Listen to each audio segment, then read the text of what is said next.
সবাই জার্সি এসে দেখতেছে আর হাসাহাসি করতেছে, বলতেছে যে এরকম পারফর্ম খেললে তো মনে করেন আমরা জার্সি সেল করা খুব কঠিন হয়ে যাবে।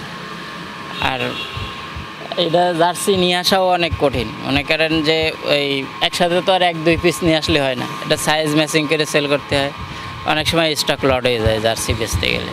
কারণ এটার মূল কারণই হচ্ছে খেলার পারফর্ম একেবারে বাজে, আর একটু ভালো করুক, এটাই আমরা সবসময়ের জন্য চাই। যদি খেলার কথা বলেন তাহলে টি-20তে প্রত্যাশা অনুযায়ী আমরা যেরকম খেলি ওইভাবে তো আসলে কিছুই না, তবে আশা করবো যাতে ভালো কিছু হয়, এতটুকুই চাই। যাতে আমাদের টপ অর্ডার যারা আছে তারা যদি কিছু রানের ভিতরে আসে তাহলে মনে হয় একটু ভালো ফাইট খেলতে পারবো আমরা ইনশাআল্লাহ। হচ্ছে যে লাভ লস নয়, জীবনটাই লস, এরকম এক্সপেকটেশন, এছাড়া আর কিছুই না। এই দল নিয়ে আর কি এক্সপেকটেশন করবেন আপনি বলেন? ইন্ডিয়ার সাথে যে কালকে খেলাটা দিল, শান্ত ভাই 0, লিটন ভাই 0, এরপর আর কি খেলা দেখবো বলেন?